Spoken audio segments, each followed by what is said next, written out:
শুভ সোমবার ফ্যামিলি, হর হর মহাদেব। আশা করছি সবাই খুব ভালো আছো, আমিও খুব ভালো আছি। আজকে যেহেতু সোমবার, তো চলে এসেছি শিব মন্দিরে। একদম ফাঁকা মাঠের মাঝখানে এই মন্দিরটা নতুন হয়েছে। তা ভাবলাম বাপের বাড়িতে আছি সোমবার, আজকে শ্বশুর বাড়িতে যাবো, বাট যেতে না বিকাল হয়ে যাবে। ওর জন্য ভাবলাম সোমবার দিন, তোমরাও জানো যে আমি ভোলে বাবার পুজো করি, ওই জন্য এখানেই চলে এসেছি এবার পুজো করতে। মন্দিরটা খুব ইচ্ছা ছিল জানো তো আসার। আর মন্দিরে যখন ঢুকছিলাম তখন না আমার বোন একটা কথা বলছিল যে ঠাকুর না চাইলে কখনোই সেই জায়গাটায় যাওয়া যায় না। এটা বাস্তব, আমিও মানি যে ঠাকুর যতদিন না চাইবে তুমি ততদিন ঠিক তুমি মানে যেখানে যেতে চাইছো দেখবো কোনো না কোনো বাধা আসবে, কোনোভাবেই তুমি যেতে পারবে না। যেন ভগবান হয়তো চেয়েছে, ওর জন্য আজকে আমরা চলে এসেছি 3 জন মিলে পুজো করতে। মানে বোন আর বৌদি আমার সাথেই এসেছিলো, আমি এসেছিলাম পুজো করতে। যেহেতু মন্দিরটা আমি চিনি না, বোন চেনে, ওর জন্য বোন বললো তাহলে দিদি আমি তোকে নিয়ে যাব। আর বৌদি সাথে এসছে, আমরা 3 জন মিলে এসেছি পুজো করতে। তো সেখানেই পুজো করছি। আর এখানে না কোনো ব্রাহ্মণ নেই, নিজের মতো করেই পুজো করতে হয়। আমি আশেপাশে যারা ছিল তাদের কাছে শুনলাম, বললো এখানে কোনো ব্রাহ্মণ নেই, নিজের মতো করে পুজো করতে হয়।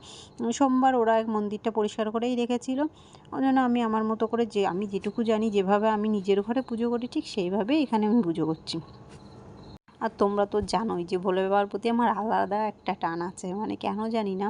যেহেতু আমার ঘরেও ভোলে বাবা আমি মানে আমার ঘরে প্রতিষ্ঠিত করেছি, আমি খুব মানি ভোলে বাবাকে।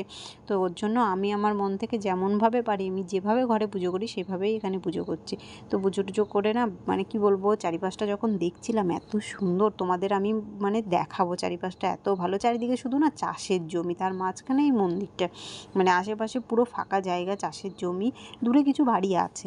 আর এখানে এরকম তো দেখতেই পাচ্ছ, মানে আমি আমার মতো করে পুজো করছি। তোমরা কিভাবে পুজো করো আমি জানি না, আমি যেভাবে পুজো করি আমি সেভাবেই ভোলে বাবাকে পুজো করছি। তো তোমাদের মন্দিরটা কেমন লাগলো অবশ্যই কিন্তু সবাই কমেন্ট করে জানিও। আর তোমরা যারা যারা নতুন আছো, এখনও আমার চ্যানেলটা সাবস্ক্রাইব করোনি, প্লিজ সাবস্ক্রাইব করো, পাশে থাকা বেল বাটন প্রেস করো, বন্ধু হয়ে পাশে থেকো। তো দেখতে পাচ্ছ আমার পুজো মোটামুটি শেষের দিকে। আমি বোন বৌদি 3 জনই ছিলাম। বোন আমাকে না বলছে, মানে নিচে যেহেতু ভোলে বাবা ছোটো ছোটো দুটো ভোলে বাবা রাখা ছিল, তো ওগুলোতে না আমি বুঝতে পারছিলাম না যে দুধ দেবো কি না, কারণ যেহেতু সামনে কোনো জায়গা ছিল না, নিচে পড়বে। তা বোন বললো দিদি দে, কিছুই হবে না। তো ওখানে বোন এটাও বলছে দিদি সব জায়গায় ভোলে বাবার মাথায় দুধ দিয়েছিস, ঠিক আছে, ত্রিশূলে দিলি না। তো লাস্টে আমি ত্রিশূলেও কিছুটা দিলাম, দিয়ে এবার আমার মতো পুজো মোটামুটি আমি করে নিলাম।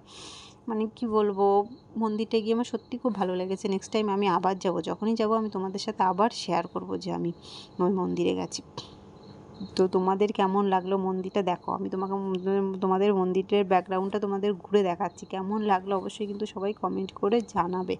আর এই দেখো আমি বলেছিলাম না চারিপাশে শুধু চাষের জমি, দেখতেই পাচ্ছ চারিপাশে শুধু জমি, মানে মোটামুটি চাষবাস হচ্ছে এখন, যেহেতু শীতের সময় সর্ষে, তারপর অনেক রকমের চাষ হয়, সেগুলো সব হচ্ছে। আর মাঝখানে এই শিব মন্দিরটা। তো তোমাদের কেমন লাগলো সবাই কিন্তু জানাতে ভুলো না।